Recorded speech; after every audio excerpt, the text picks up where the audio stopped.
VAT return.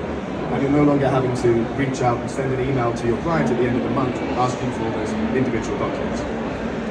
So Baby Trust starts to organize a business. Once it has that, it can add lots of value to that business owner on top of it. It can, well, this is how it works. In the background, it's journaling the previous day's activity, and it's learning about what the business is doing. So it's got a bookkeeper agent, it's got a planner agent, it's got an insights agent and a payments agent, and it's going to start sort of figuring out all these different pieces of the business and how these agents can effectively start to run that business for them.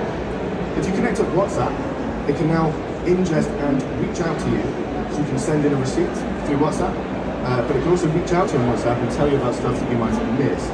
So maybe you have a business meeting, maybe you have an appointment that you've forgotten about.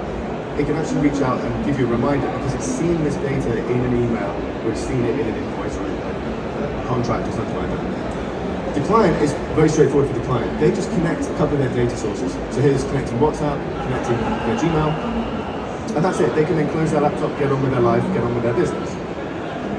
In the background, Paper Trail now starts to analyze all of that structured data and start to build you up a picture. So you have the cash position, you know what the in and out is, you know what the total revenue of the company is, and if you open up the transactions page, you can start to see all of these different transactions with the evidence attached.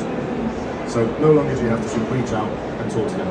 You can see it's also gathering data about events that might be taking place in the business or particularly in business owners' perspective.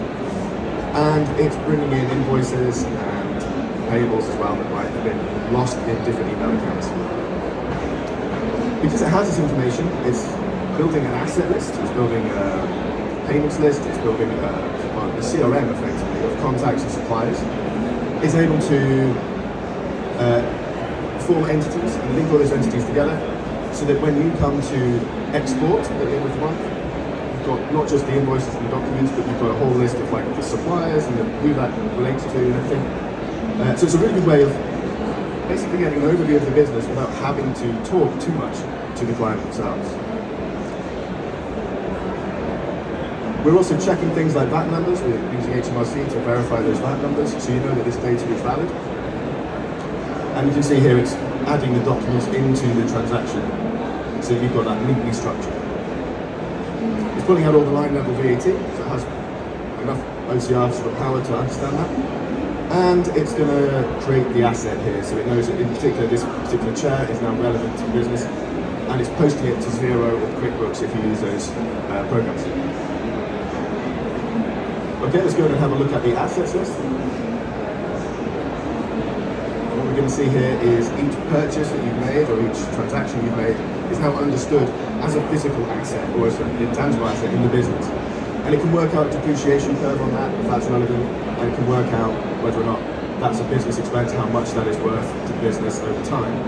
And it can link it back to a source and even research that asset. So maybe a warranty or a user manual, customer support link, even a management, if it's a subscription, a management portal can be brought into this world as an asset. Of course, a large part of the business is payments and contacts. So if you look at how it's thinking about CRM, it's forming these relationships. So a invoice from a supplier might be kind of key person. So you can have a contact at say Stripe or a contact at a business, and it's going to figure out information about those people as well. And this is actually really useful for a business owner because the relationships in the business are the things that really power the business the most. And a great example of an insight that PaperTrail gave me when I connected my business was that it said, oh, this guy he's been a really good customer of yours for the last 6 months, but you've not heard from him for a few weeks, and it's his birthday tomorrow. So you might want to reach out and say happy birthday and re-engage that client. If you're using it for invoicing, then you can basically create an invoice through WhatsApp or through the business assistant, and it's going to send that off on your behalf and chase it on your behalf. So it's going to follow up with the customers, follow up with the suppliers. If they send you an invoice, it's going to extract all the payment details, and if there's something missing, if it doesn't have the right kind of details on the invoice to pay that automatically, it can actually send them an email and collect that information from them automatically. So without you having to follow up and chase those people, it's going to collect that information and add it to the invoice. You end up with a single pay now button that you can make an approval, and through Open Finance, it's going to make that payment from your bank account. This is all possible to do as well over WhatsApp. So if the business owner doesn't want to do this on the road, for example, they're a tradesperson, they can create an invoice and send it through WhatsApp very easily, and they can even pay invoices through WhatsApp. So every Monday morning it might text you, and you get a nice pay now button on WhatsApp that you can use. It's pretty careful about how it nudges people, so you have these invoices that have been sent out, and it can follow up with those people and say, hey, the invoice is due tomorrow, still haven't seen any payment, can you help get that paid?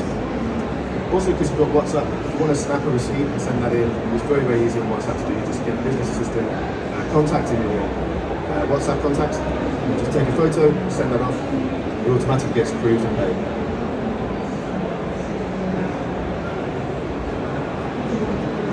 Okay, and